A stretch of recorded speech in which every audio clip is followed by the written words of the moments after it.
salah satu nama pembesar adalah Haman, dan dia ini seorang yang membenci Yahudi,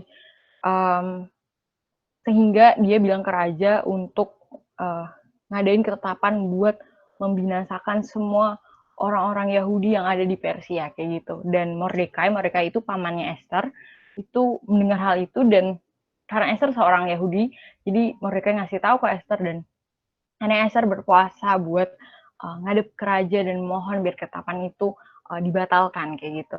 Dan ini aku ngutip 2 ayat dari kitab Esther. Di sini setelah Mordekai bilang kayak gitu ke Esther, Esther bilang suruh semua orang Yahudi berpuasa buat dia, dan dia pun juga akan berpuasa karena dia bakal ngadep raja. Karena saat itu peraturannya adalah kalau ada orang yang ngadep raja tanpa dipanggil raja, itu hukumannya hukuman mati. Jadi sebenarnya Esther mempertaruhkan nyawanya. Di sini dibilang kalau terpaksa aku mati, biarlah aku mati kayak gitu. Dan akhirnya Esther berhasil menghadap raja tanpa dijatuhi hukuman mati, bahkan didengarkan, dan bangsa Yahudi nggak jadi dibinasakan di zaman itu kayak gitu. Nah, terus sekarang kita ke kisah Nehemia ya teman-teman. Jadi Nehemia itu juga ada di kerajaan Persia juga, tapi dia itu seorang juru minuman raja, kalau teman-teman juga tahu ceritanya. Dan pas dikasih tahu kondisi bangsanya, dia menangis, berkabung, berpuasa, dan berdoa. Terus habis itu dia datang, menampakkan muka muramnya, terus raja bertanya, dan dia menceritakan kegalauannya, bahkan dia minta tolong ke raja bikinin surat untuk biar dia bisa dapetin bahan-bahan untuk membangun kembali tembok Yerusalem. Jadi ceritanya kalau teman-teman baca di 2 Raja-Raja akhir, tembok Yerusalem itu runtuh, teman-teman. Nah, ini ya teman-teman, dia juga dia seorang orang Yehuda juga. Nih, di ayat 3, kata mereka padaku, orang-orang yang masih tinggal di daerah sana yang terhindar dari penawaran ada dalam kesukaran besar dan dalam keadaan tercela. Tembok Yerusalem telah terbongkar dan pintu-pintu gerbangnya telah terbakar kayak gitu. Dan Nehemia bilangnya, ketika aku dengar berita ini, duduklah aku menangis dan berkabung selama beberapa hari. Aku berpuasa dan berdoa ke hadirat Allah semesta langit. Dan teman-teman boleh banget lanjutin selanjutnya sampai ayat 10 atau 11 gitu. Nehemia itu isi doa Nehemia kepada Allah bagi bangsa Yehuda kayak gitu. Dan pada akhirnya benar lewat Nehemia tembok Yerusalem kembali dibangun, dan bangsa Yehuda dipulihkan kembali kayak gitu. Nah, apa sih persamaan Esther dan Nehemia?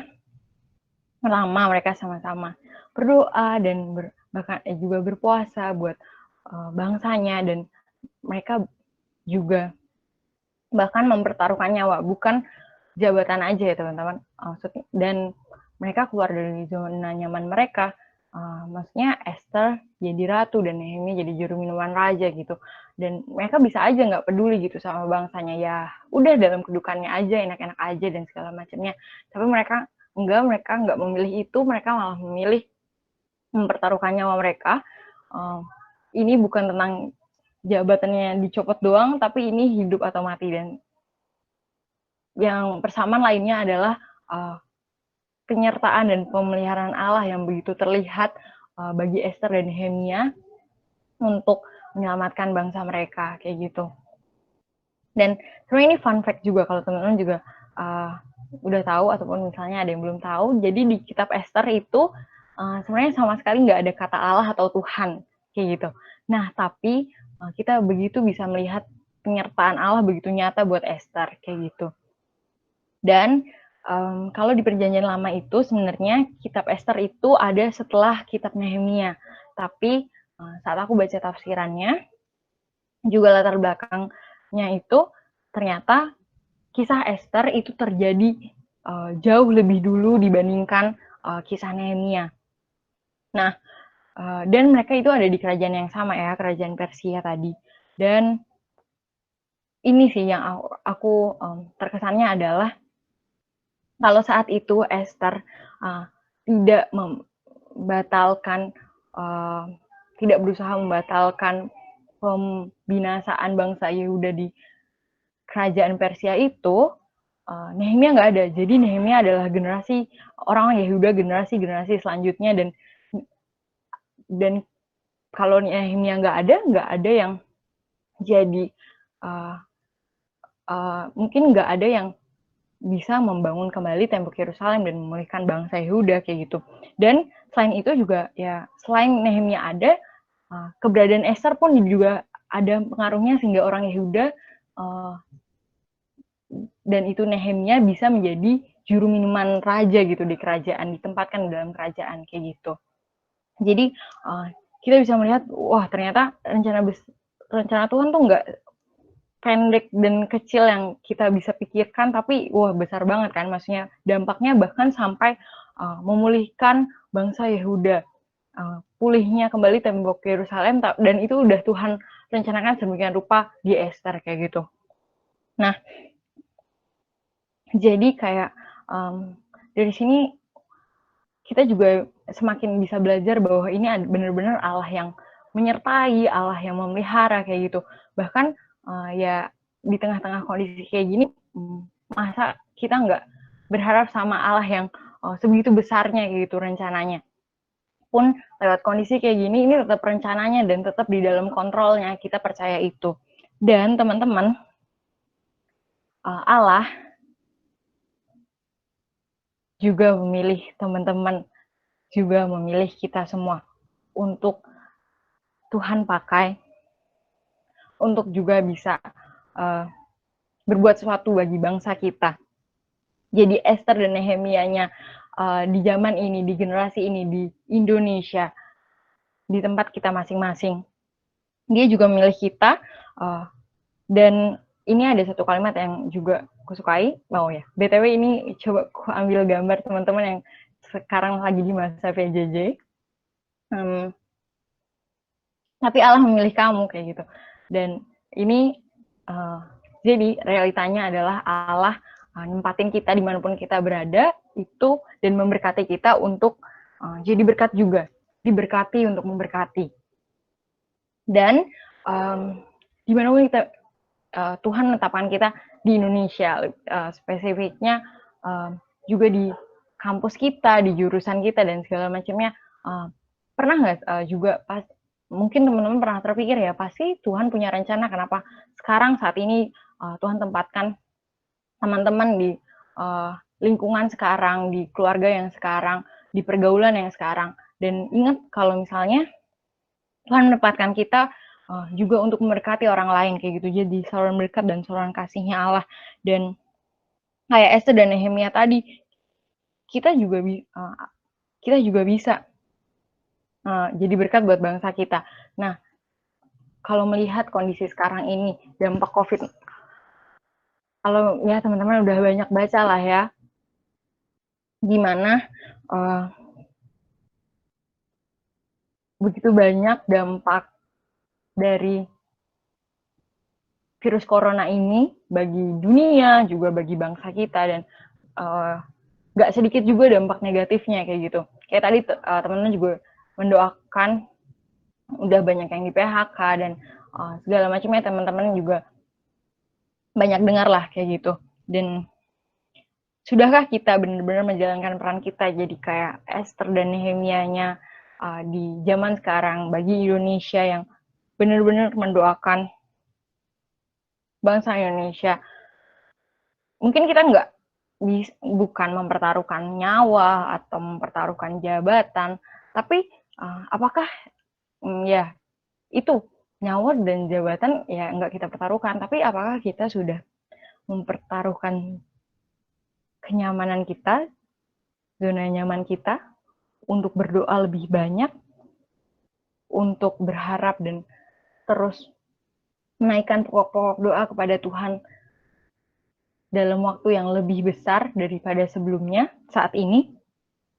Mungkin teman-teman berpikir kayak ya banyak yang harus dilakuin Kak, maksudnya PJJ PJJ juga berat kah, tugasnya banyak banget, malah lebih berat dan lebih banyak nggak tidurnya dan segala macamnya. Tapi aku mau ngajak teman-teman juga merenungkan, apakah benar maksudnya benar-benar emang ya tetap juga nggak ada waktu sama sekali, sama halnya kayak waktu kita masuk.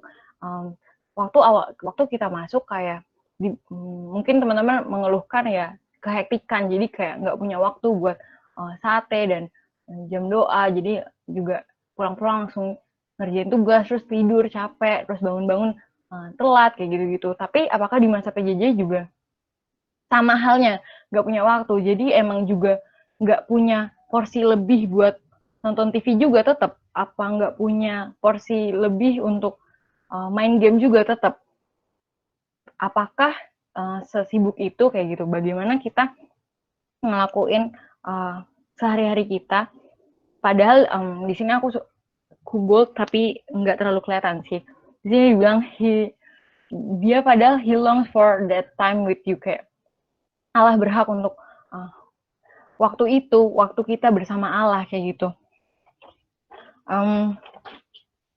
Aku juga nyertain, jadi aku baca Twitter dan tweet ini cukup menegurku. Jadi di sini dibilang yang disadari sama WFH, yang sempat dilakuin di kala sibuk ternyata belum tentu bisa dilakuin di kala senggang. Berarti selama ini bukan masalah waktu tapi masalah niat. Kalau teman-teman bilang gabut, udah bosan, nggak ngapa-ngapain, udah kayak gitu-gitu. Dan di sampingnya aku tulis tulisan we watch television when there are prayer to be prayed.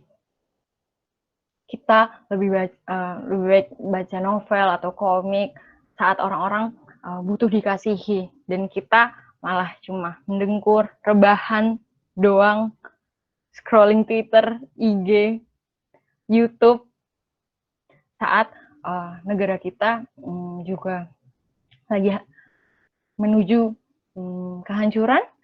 Jadi di sini dibilang I wonder how different my life would be if I would pray rather than sleep, kayak gitu.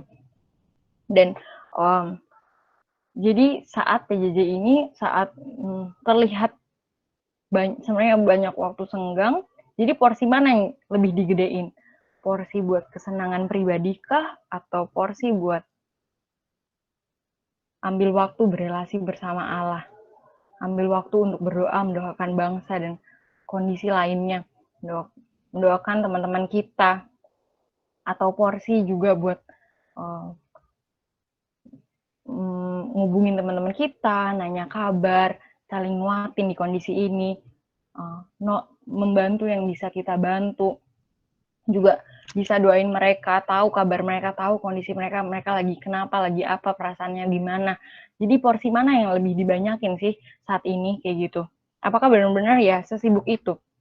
Aku nggak bilang 24 jam kita harus berdoa, PA, baca buku rohani, baca Alkitab kayak gitu. Tuhan pun juga nggak bilang 24 jam non-stop kayak gitu. Tapi apapun yang kita lakukan itu sebenarnya benar kehendak Tuhan nggak? Atau ya kehendak kita aja? Atau ya buat memuaskan kita aja? Untuk memenuhi kebutuhan kita pribadi aja kayak gitu. Aku juga nampilin ayat dari 1 Korintus 10 ayat 31. Jadi kalau juga teman-teman baca sepanjang 1 Korintus 10 itu ceritanya tentang perikopnya berjudul Israel sebagai peringatan. Dan itu Paulus berusaha juga membandingkan gimana Israel yang sebenarnya udah sebegitu dipelihara Tuhan, akhirnya tetap malah larinya ke Baal atau ke berhala-berhala lain yang melukakan hati Tuhan. Dan di akhir Tuhan bilang, walaupun kan di Jemaat Korintus ya misalnya bergaul sama banyak orang yang bukan Yahudi juga kayak gitu. Tapi itu nggak masalah pun mereka makan makanan, karena kita udah nggak ada yang dilarang segala macam, tapi Paulus mau ngingetin, yang penting prinsipnya apapun yang kita kerjakan, ini di ayat 31. Aku menjawab, jika engkau makan atau jika engkau minum, atau jika engkau melakukan sesuatu yang lain, lakukanlah semuanya itu untuk kemuliaan Allah. So whether you eat or drink or whatever you do, do it all for the glory of God. Ini terjemahan NIV-nya. Jadi ya tadi yang aku bilang, Tuhan sebenarnya ya bukan berarti kita 24 jam waktunya kayak dikhususkan hal-hal yang terus-terusan baca Alkitab, terus-terusan kayak gitu. Enggak, ya apapun yang kita lakukan itu buat kemuliaan Allah kayak gitu. Di sini juga Paulus pengen ngingetin bahwa dasar dari ngelakuin segala sesuatu, bertindak atau memutuskan untuk melakukan hal ini hal itu, dasar di dalam pikiran kita apakah itu buat kemuliaan Allah atau ya buat kita sendiri kayak gitu.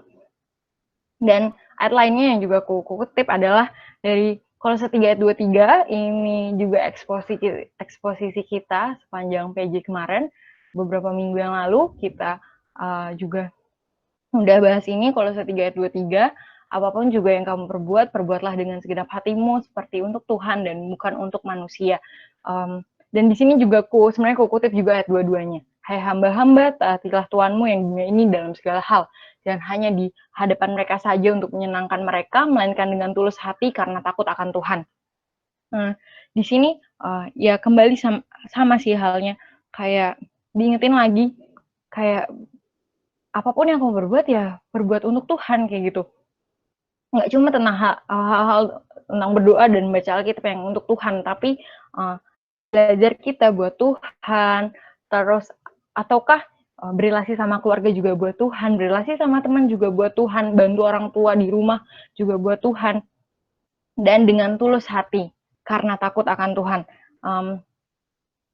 Ini ada istilah, kalau teman-teman juga pernah dengar mungkin, coram Deo. Jadi artinya coram, ini bahasa Latin, artinya coram itu pupil mata, atau kalau dimaknai sehari-harinya adalah tatap muka atau di hadapan mata seorang, dan Deo itu artinya Tuhan kayak gitu. Dan kalau teman-teman mau tahu maksud dari coram Deo ini, sebelumnya aku pengen ngasih contoh kalau misalnya teman-teman dikasih CCTV yang ngikutin teman-teman 24/7,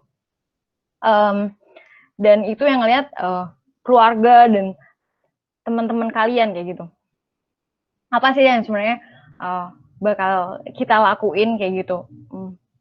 Mungkin kalau aku pribadi, kalau aku bayangin kalau 24/7 aku diliatin sama teman-temanku, mungkin aku bakal pencitraan kali ya melakukan hal yang baik kayak saat teduh tepat waktu, terus berdoa yang lama, habis itu mungkin PA atau baca buku rohani, terus ngebantu orang tua dengan rajin, terus habis itu senyum terus nyapa, harus ramah, dan segala macamnya.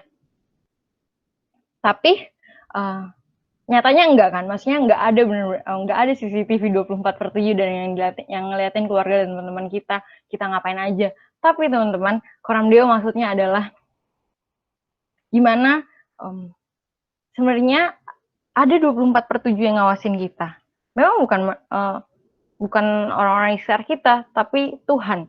Jadi kesadaran bahwa apapun yang kita kerjakan itu semuanya di dalam pengawasannya Allah, di hadapan Tuhan. Jadi kalau misalnya masa sama manusia kita pencitraan, pengen diakui dan pengen terlihat baik, tapi di hadapan Tuhan yang nyiptain kita, ya kita gunain waktu kita dengan malas-malesan atau berbuat dosa. Dan masa sama manusia kita takut, tapi diawasin Tuhan setiap saat 24/7 kita nggak takut kayak gitu. Ini yang juga sangat menegurku sih, kayak apakah kita benar-benar sadar bahwa apapun yang kita kerjakan itu tuh di dalam pengawasannya Allah, juga di dalam hadiratnya Allah. Jadi masa kita nggak mau ngelakuin yang terbaik kayak yang tadi kayak gitu. Masa kita nggak mau ngelakuin apa-apa buat kemuliaannya Allah kayak gitu. Nah, terus mungkin juga sebenarnya ini di renunganku beberapa hari yang lalu juga, di sini dibilang, di kalimat pertama, di kalimat awal paragrafnya dibilang gini, do something that fits your soul and your relationship with the Lord. di situ dibilang kalau misalnya lakukan sesuatu ya untuk menjaga relasimu dengan Allah kayak gitu. Tapi itu kalimat awal paragrafnya, maksudnya mungkin kalimat pokok utamanya. Tapi kalimat yang ngikutin selanjutnya adalah tidur siang, main musik, jalan-jalan, olahraga, kutekan. Jadi kayak aku cukup apa ya? Wah gitu kayak oh iya, wah ternyata maksudnya ini juga yang baru kusadari kayak gitu kayak bahkan ya sebenarnya harusnya hal-hal kecil itu bisa membuat relasi kita sama Allah tuh semakin dekat kayak gitu. Jadi apapun yang kamu putuskan untuk lakukan, apakah kamu benar-benar dengan sengaja mensengajakan untuk terus berelasi sama Allah dan itu apakah benar-benar kehendaknya Tuhan. Dan itu sih yang dan sekarang pun segera aku juga berusaha aku lakukan, aku usahakan. Aku dulunya nggak pernah terpikir kayak gimana nyetrika atau ngejemurin atau nyuci piring bisa jadi juga jadi caraku untuk bisa berelasi sama Allah. Tapi itu benar-benar ku usahakan jadi kayak dan itu beneran cuma nggak sekedar ya ngerjain tapi dengan pikiran dengan dasar bahwa di dalam takut akan Tuhan tadi di dalam hadirat Allah dan ini untuk kemuliaannya Allah kayak gitu dan aku juga masih belajar akan hal itu dan ini hal lain yang juga pengen ku sampaikan kalau teman-teman lihat ini perbandingan Jakarta sebelum social distancing sebelum adanya corona dan setelah adanya corona dan social distancing di awal-awal segala macam. Dan teman-teman juga mungkin pernah baca berita kalau bumi jadi terobati gara-gara adanya corona. Terus bumi juga polusinya makin dikit, terus air jadi jernih dan segala macamnya kan. Teman-teman pasti pernah denger itu. Dan ini obrolanku sama kakakku sih, kayak iya ya bener ya dampak corona sebenarnya ya ada positifnya juga dan bagi bumi maksudnya bumi jadi jauh diobati lah lebih sehat terus juga kemarin aku juga baca kalau gara-gara polusinya berkurang juga ozon juga bisa regenerasi lapisan ozon juga bisa beregenerasi kayak gitu iya dan kita bersyukur akan hal itu bener baik dan itu sebenarnya hal baik untuk bisa mensyukuri adanya ya tetap ada cara Tuhan mengasih bumi ini kayak gitu lewat corona kayak gitu dan itu satu hal untuk mensyukuri di tengah kondisi kayak gini tapi gimana mungkin tanpa teman-teman sadari orang-orang di sekitar kita nggak bisa sampai di level bersyukur atas apa yang terjadi atas kondisi corona ini nggak bisa sampai di level untuk mensyukuri hal-hal lainnya yang terjadi hal-hal baik lainnya akibat dari corona ini nggak bisa sampai di level oh iya ya mungkin corona aku jadi beristirahat dari kehektikanku, kekeosanku. Kalau waktu masa normalnya kayak gitu aku disuruh lebih istirahat dan ambil waktu tenang, nge-recharge dan segala macamnya. Mungkin ada orang-orang yang nggak bisa sampai ke titik itu teman-teman karena mungkin kondisinya mereka orang tuanya kena PHK atau dirumahkan, jadi nggak punya pemasukan, jadi nggak tahu mesti makan pakai apa hari ini karena uangnya udah nggak ada kayak gitu. Terus mungkin orang-orang yang keluarganya itu tenaga medis yang tiap hari ya tentu beresiko buat kena virus corona juga atau keluarganya adalah pasien positif corona yang nggak tahu kapan sembuh atau bisa sembuh atau enggak dan banyak hal lainnya yang membuat mereka ya kehidupan mereka rasanya kayak nggak punya harapan dan dihantui kekhawatiran tiap-tiap hari dan nggak bisa sampai ke titik bersyukur kayak yang kita alami ya karena masalah-masalah itu. Jadinya di sekeliling kita adalah teman-teman yang kayak gitu teman-teman. Jadi mungkin hal terakhir yang pengen ku sampaikan adalah mari pandang sekeliling dan peka. Mungkin ada orang di sekitar yang butuh bantuan. Kalau misalnya kau masih mahasiswa ngekos juga, nggak punya, terus juga nggak ada pemasukan uang sangka kan, nggak dari rumah kan, nggak pergi-pergi. Terus kak nggak bisa bantu materi, tapi kita adalah murid Kristus yang tahu betul bahwa doa itu bukan tindakan yang cuma bisa berdoa. Doa itu nggak bisa dicumakan. Kita percaya bahwa tadi kayak lagu kita juga kayak doa besar kuasanya. Doa adalah sebenarnya hal pertama dan utama yang bisa kita lakukan tentunya. Dan mungkin juga mereka, kalau kita nggak bisa bantu secara materi, mungkin mereka butuh teman curhat, butuh teman cerita, butuh teman untuk mendoakan mereka kayak gitu. Dan ataupun misalnya teman-teman sadar ternyata ada selama PJJ ini ada teman yang kok nggak join kelas online terus ya, jangan-jangan mereka nggak mampu buat beli kuota atau terus jadi nggak tahu juga kalau misalnya ada tugas-tugas dan segala macamnya. Jangan teman-teman di sekitar kita kayak gitu.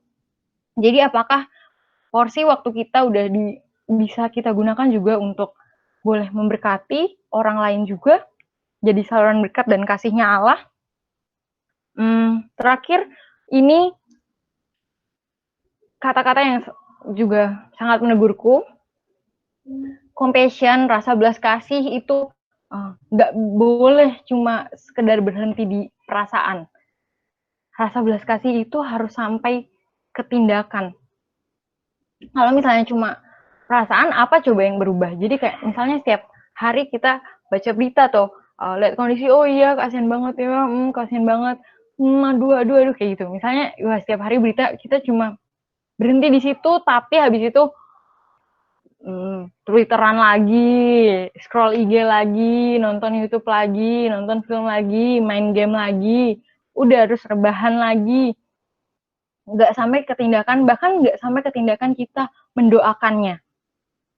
Menurutku, dan kita tahu juga, kita belajar, kita punya Alkitab yang kita belajar bahwa Yesus Kristus mencontohkan rasa belas kasihan yang nyata, yang sampai ke tindakan tentunya.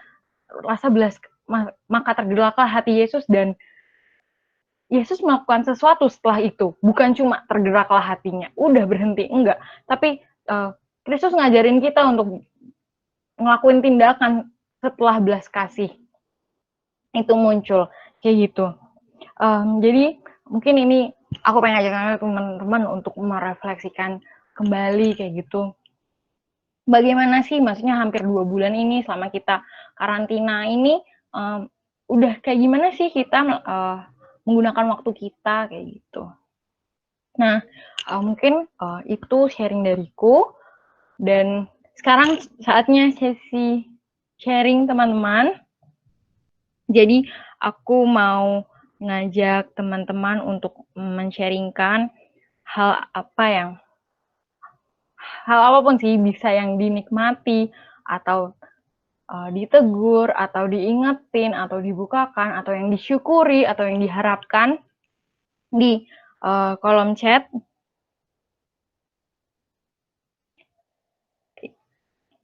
Buat juga nanti kita juga bisa sambil baca sharing teman-teman, dan kita juga bisa saling mendoakan satu sama lain, teman-teman yang sharing kayak gitu. Iya, sama-sama. Yuk sharing yuk, biar adakah hal-hal yang teman-teman diingatkan atau teman-teman nikmati atau teman-teman harapkan bisa lakukan. Adakah hal-hal yang teman-teman mau mulai lakukan, learn, atau berhenti lakukan, unlearn, kayak gitu. Mungkin teman-teman boleh saling sharing di grup chat.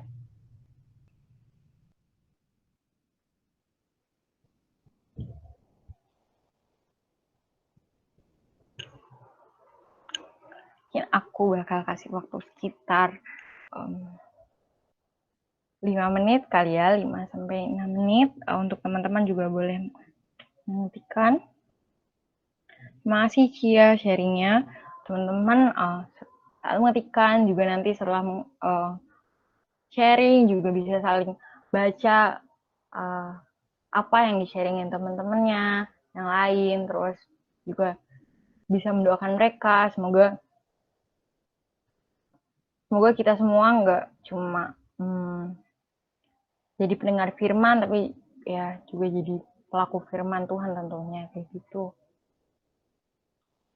Semoga firman ini nggak lewat gitu aja, kayak buatku juga buatku pribadi kayak udah sekedar sharing kayak gitu, terus habis itu uh, sangat omong kosong sangat omong kosong kalau misalnya ya aku cuma sharingkan dan nggak melakukannya kayak gitu.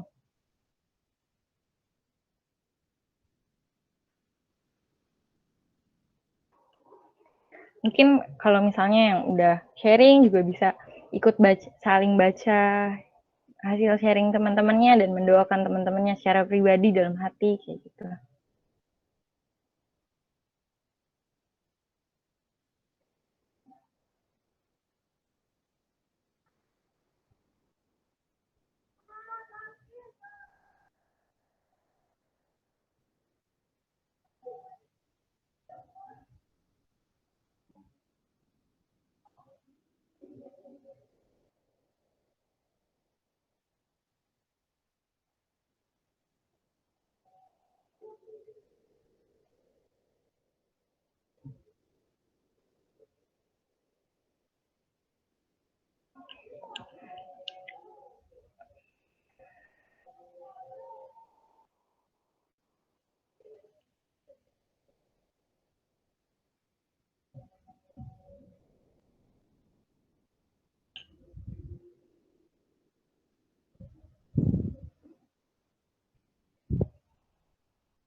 Terima kasih teman-teman yang udah sharing.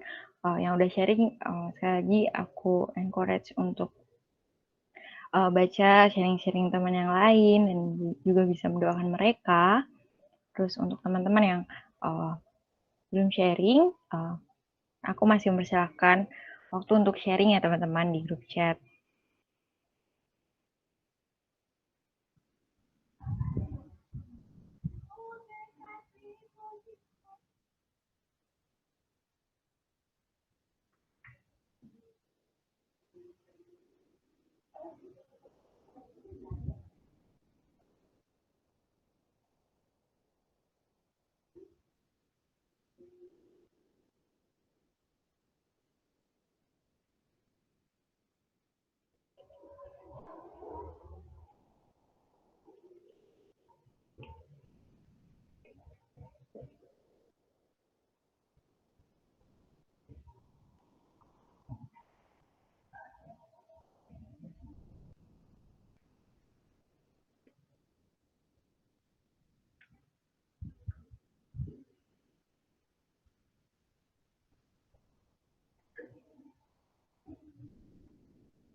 Yuk teman-teman yang belum sharing masih ditunggu ya sharingnya.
5 menit lagi ya teman-teman.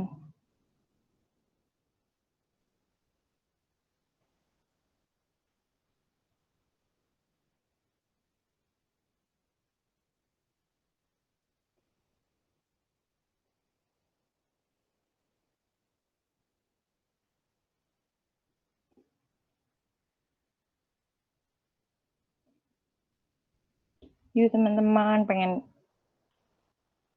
tahu sharing teman-teman.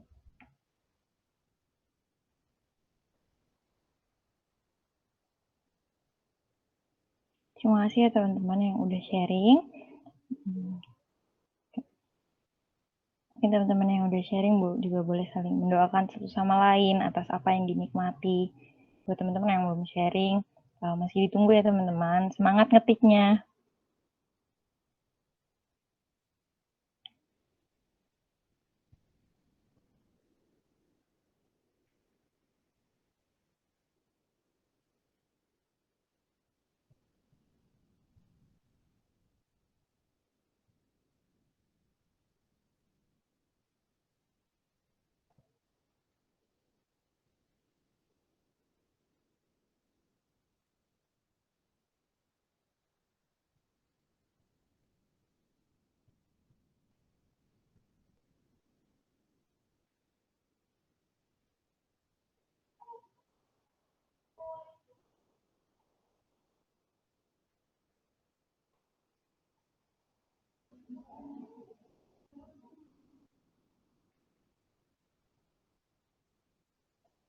Masih ditunggu ya teman-teman untuk sharingnya.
Yuk teman-teman yang belum sharing, yang masih mengetik, semangat ya ngetiknya. Masih ditunggu teman-teman. Makasih banyak teman-teman yang udah sharing juga.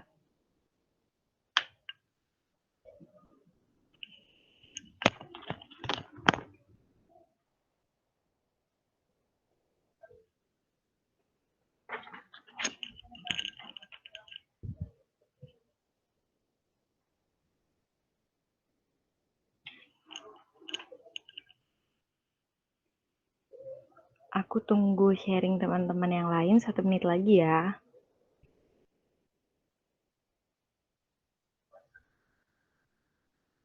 Kembali mengajak teman-teman untuk saling mendoakan satu sama lain lewat sharing yang udah kalian bagikan.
1 menit lagi ya teman-teman.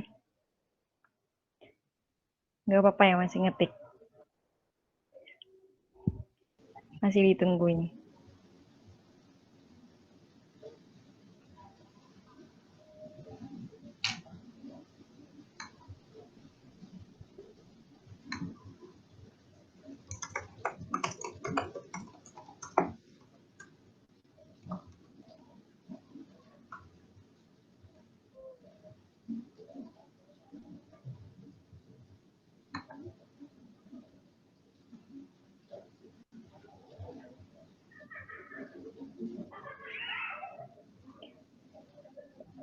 Oke, terima kasih ya teman-teman yang udah sharing.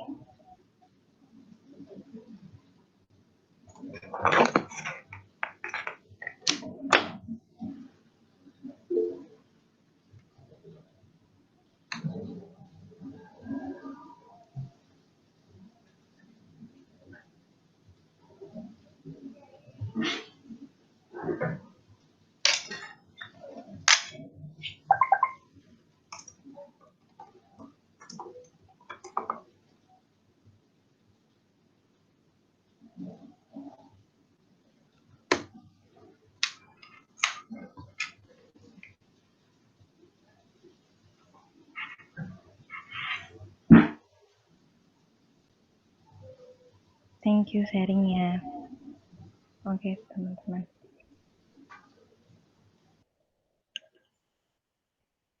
Sekarang kita mau lanjutin persoalan doa kita ya teman-teman. Gak apa-apa untuk teman-teman yang belum sharing, aku harap teman-teman juga boleh menikmati hal yang sama dan juga boleh mendoakan, saling mendoakan juga.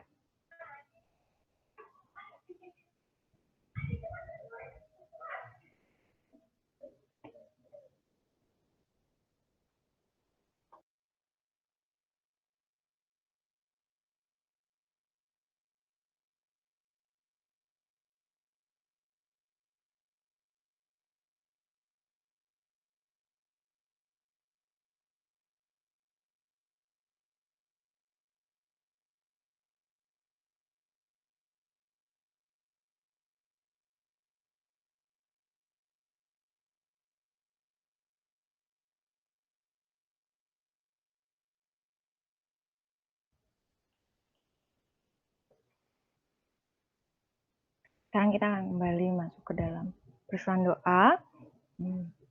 Mari kita bersatu dalam doa.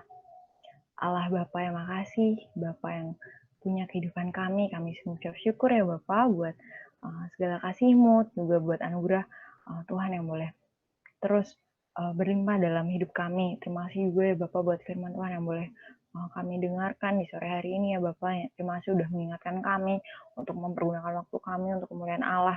Dan bersyukur ya Bapak Tuhan kami boleh diingatkan juga untuk terus mengasihi sesama ya Bapak. Dan ajar kami juga boleh jadi saluran berkat dan kasihnya Allah bagi sama orang-orang di sekeliling kami, teman-teman kami. Dan biarlah kami di masa PJJ ini, kami boleh mempergunakan waktu yang ada seturut dengan kehendak-Mu aja, dan apapun yang kami kerjakan, biarlah itu untuk membangun relasi kami dengan Engkau ya Bapa. Karena kami juga mengucap syukur bukan nyawa yang kami taruhkan, tapi biarlah kami juga boleh melakukan kedagingan, zona nyaman kami, kenyamanan kami, hawa nafsu kami, dan boleh terus memandang kepadamu dan melakukan hal yang berkenan di hadapan-Mu. Ya Bapak, sebentar kami mau naikkan kembali pokok-pokok doa.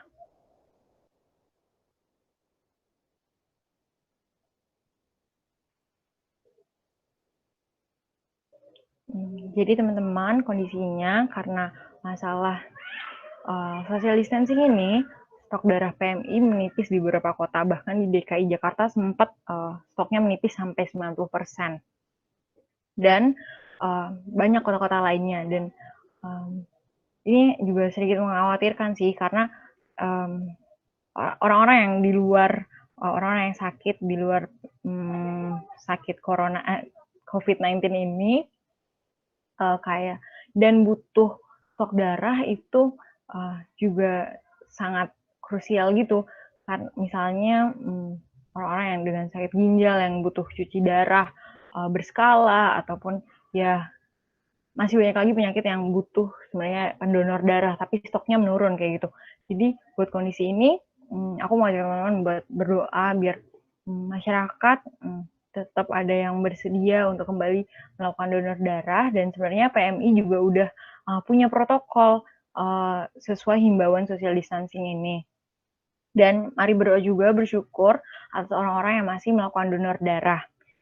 Juga yang terakhir mari berdoa untuk setiap pasien yang membutuhkan donor darah dapat terpenuhi dan nanti semoga kiranya Tuhan memberikan pemulihan dan setiap keluarga pasien tersebut boleh terus berpengharapan kepada Tuhan. Untuk pokok doa ini, mari berdoa.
Pokok doa selanjutnya, aku mau ngajak kita semua untuk mendoakan gereja, baik gereja di seluruh dunia, gereja di Indonesia, juga gereja teman-teman masing-masing.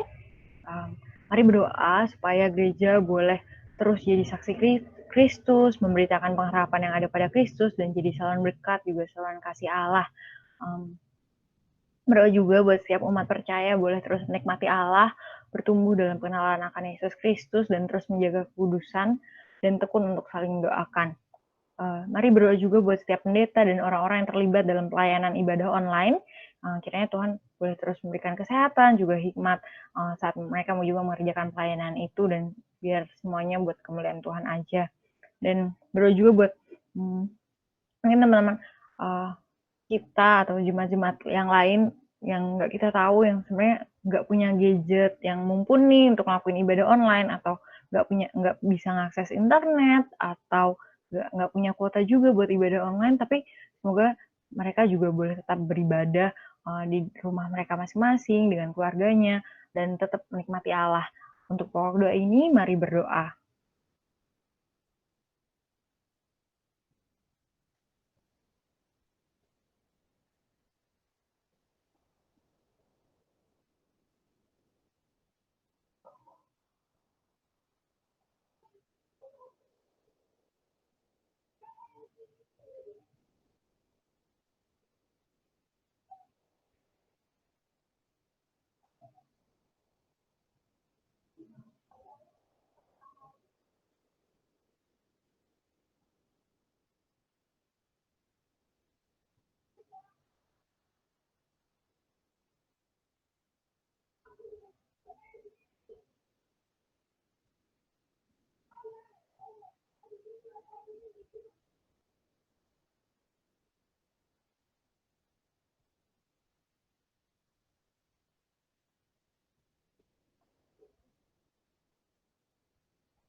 pokok doa selanjutnya, mari berdoa buat pembelajaran jarak jauh di kampus yang masih berlangsung hingga saat ini dan sampai akhir semester nanti.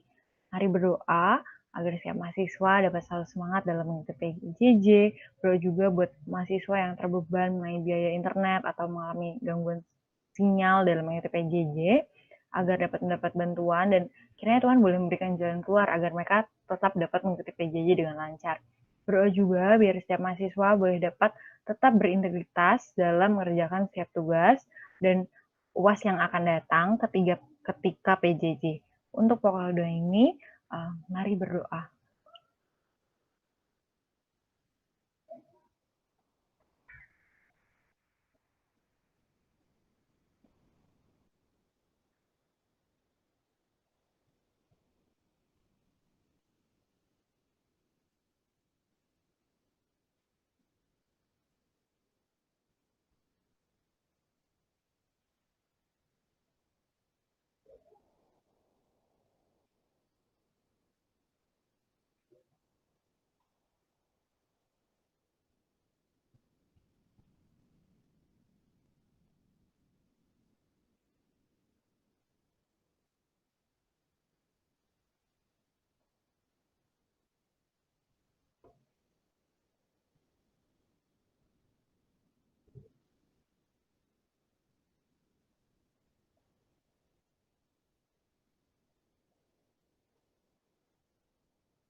Untuk pokok doa selanjutnya, teman-teman mari mendoakan PO MIPA Farmasi dan PO UI. Nah, untuk teman-teman yang ada di angkatan yang genap, aku mau ngajak teman-teman untuk mendoakan dua pokok doa pertama, yaitu firman dapat mari berdoa agar firman dapat tetap disampaikan melalui persoalan Jumat, persoalan doa, maupun persoalan-persoalan lainnya, dan kiranya jemaat boleh tetap menerima dan mengaplikasikan firman Tuhan tersebut. Berdoa juga setiap penyampaian firman dapat berjalan dengan baik dan lancar melalui media online yang ada.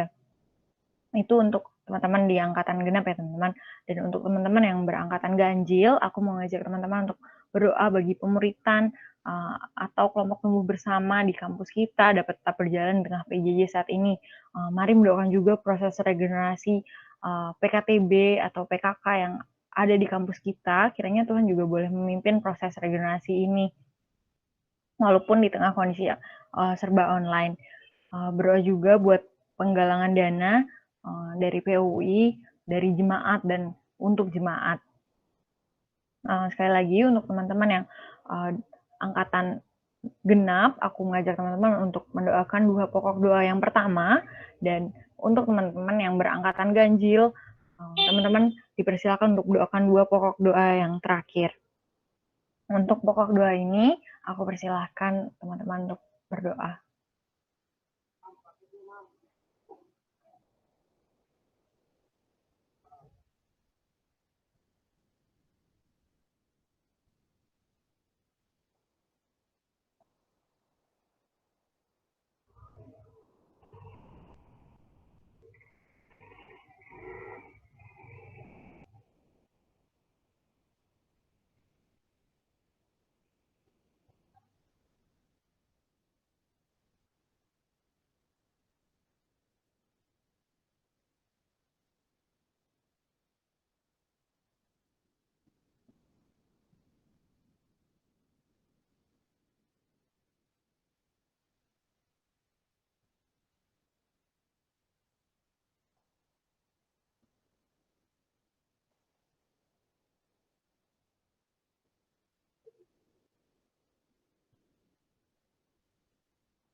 Bapak, inilah doa dan permohonan kami mengucap syukur ya Bapak. Lagi-lagi kami terus mengucap syukur bahwa kami yang gak layak ini boleh berdoa di hadapan-Mu dan boleh mendoakan pokok-pokok doa ini, mohonkan banyak hal kepadamu ya Bapak, dan kami percaya Tuhan mendengarkan doa kami. Dan ajar kami untuk berserah atas jawaban atas doa-doa kami. Dan biarlah yang jadi hanya kehendak-Mu saja, bukan kehendak kami. Tuntun dan bentuk proses kami ya Bapak, untuk terus melihat rencana-Mu ya Bapak, adalah rencana yang terindah, terbaik ya Bapak. Dan ajar kami juga untuk boleh terus melihat kemuliaan-Mu di tengah kondisi seperti ini ya Bapak. Dan biarlah kami boleh terus menikmati Allah yang gak terbatas di tengah kondisi yang mungkin kami bilang kondisi yang serba terbatas ini. Dan biarlah Tuhan, kami boleh terus mencari Engkau dengan segenap hati.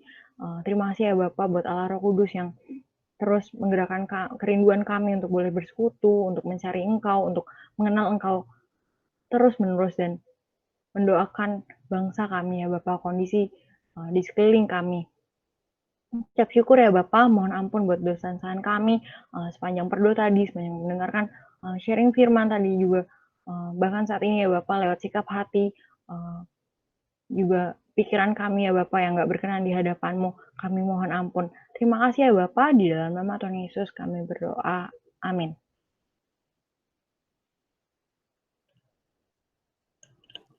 Oke teman-teman, selanjutnya kita akan menyanyikan lagu Menyenangkan-Mu pada Gaby.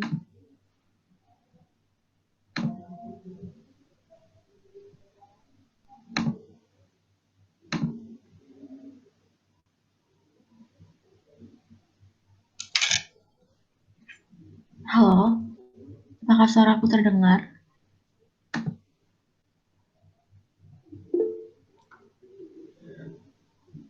Oke, untuk meresponi firman kita pada sore hari ini, aku ajak teman-teman untuk menyanyikan Menyenangkan-Mu di tempat masing-masing.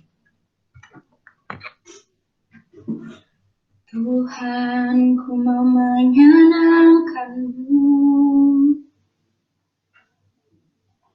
Tuhan, bentuklah hati ini jadi bejana untuk hormat-Mu, cemerlang bagai emas murni. Tuhan, ku serahkan hatiku, semua ku berikan padamu. Kuduskan hingga tulus selalu, agar aku menyenangkan-Mu,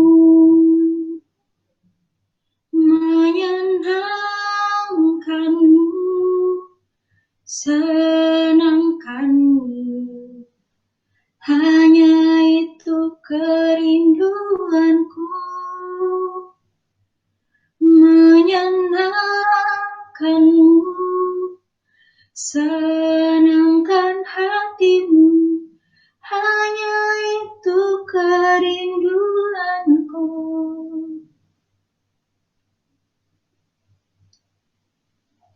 Tuhan, ku serahkan hatiku,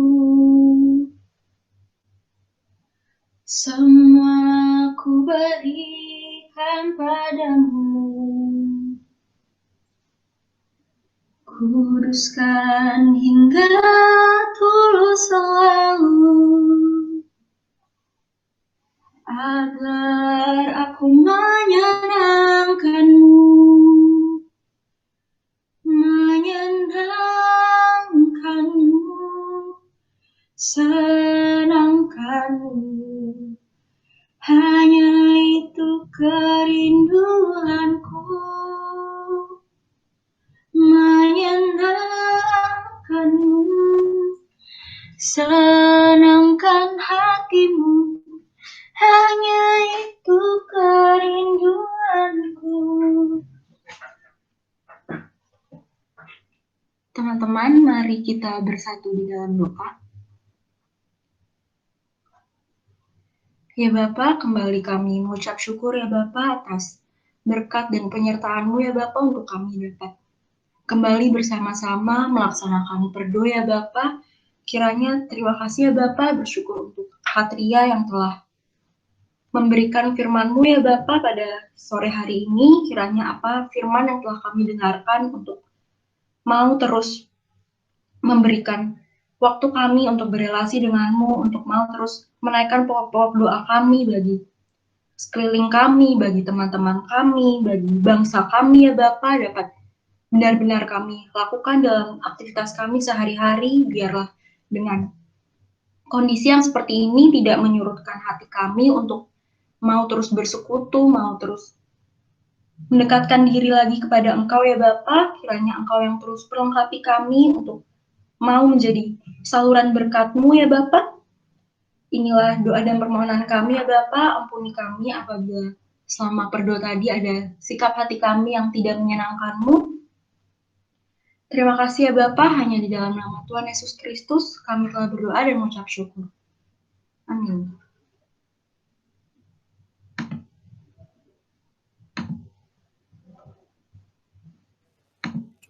Iya, makasih Gaby.